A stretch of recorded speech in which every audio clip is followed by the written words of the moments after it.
all of a sudden start opening up this world. Character. Let me explain all that. Cited by the Jolly Chimp and 2000 Maniacs. With this little dude here. I just creativity. You come up with these scenarios, these situations. You know, like the painting got right back here. Y'all can see that. See it? Hear no evil, see no evil. These scenarios, but I'm not worried about how my crowd's gonna interpret that. Whether it's in my fucking brand. I just do whatever the fuck I want to do. And this is the thing I know Red is struggling with right now. He don't know where he wants to go. He knows what's going on. It's just, here, we'll see if he actually addresses this in his little woodchuck fucking drunken rant. When you saw what I was doing on eBay, you wanted to be a part of it. But you can't go that other step. You can't do what I do. You cannot do what I do. I did not need to go to grad school to do what I do. What you are looking for, George, I found years ago. Years ago. Alright? Oh, yeah, stop that.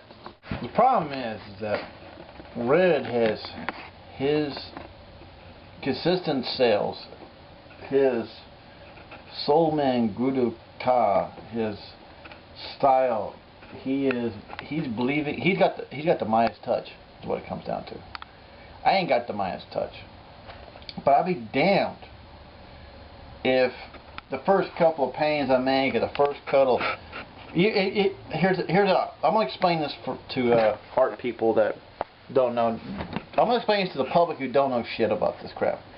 You ever do these things about the child prodigies? About the people who think that they're, oh, this is the next Picasso, this is the next Kandinsky or Pollock, and she happens to be 5 years old. Do you imagine what that would do to someone's head? They think that they're magically divine because of their whatever, you know?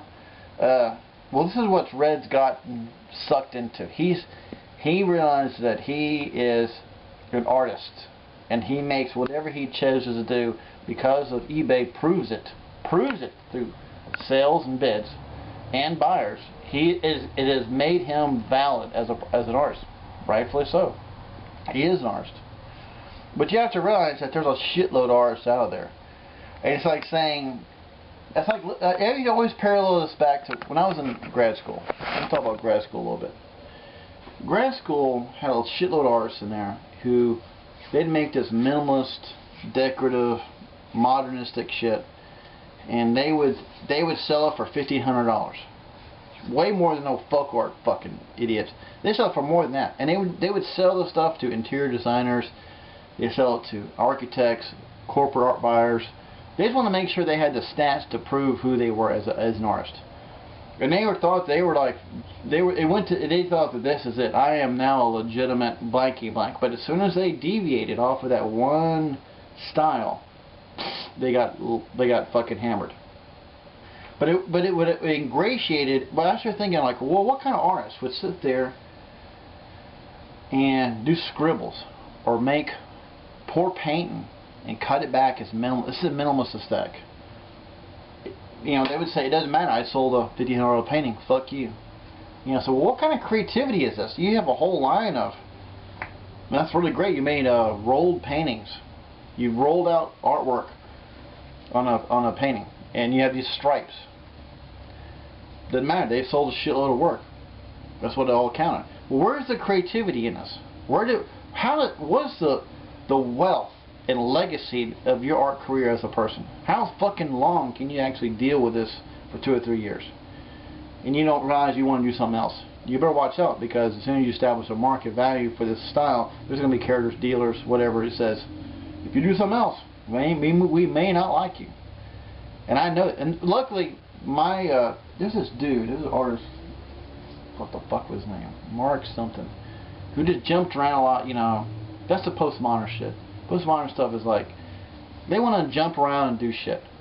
They don't want to fucking be tied down to a style and have the guilt of wondering whether they can't get paid for their next move.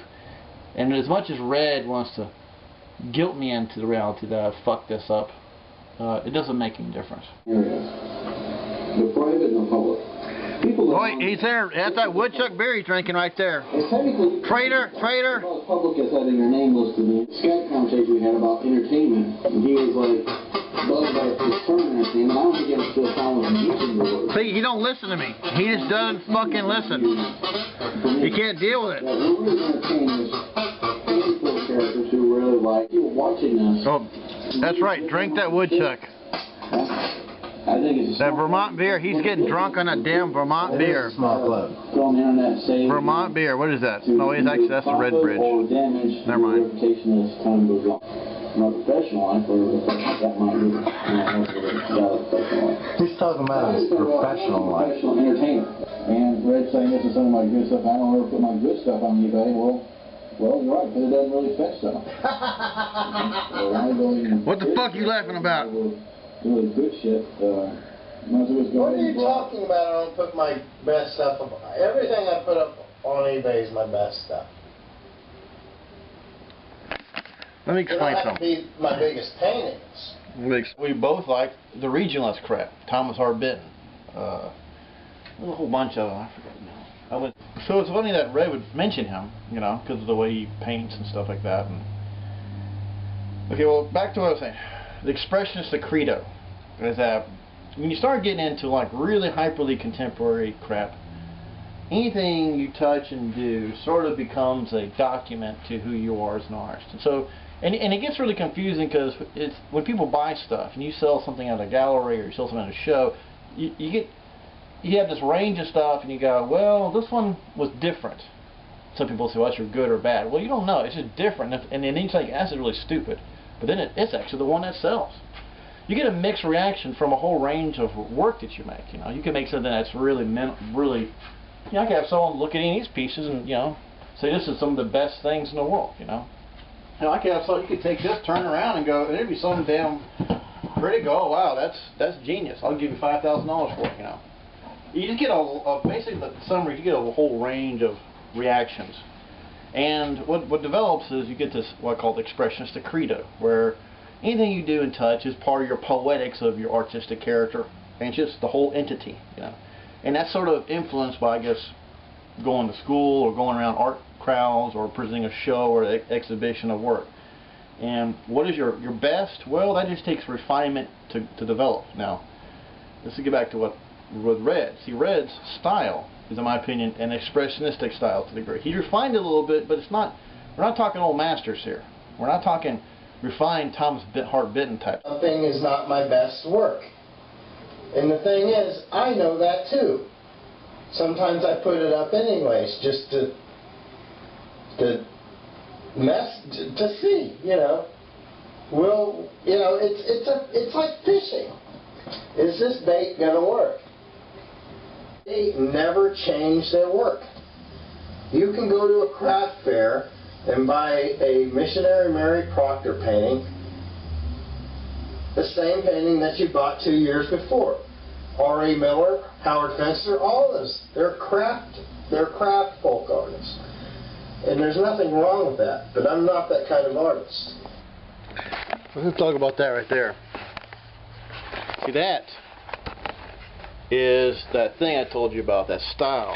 You see, Missionary Mary or R.A. Miller's dead. He actually never tried to promote himself as a craft artist.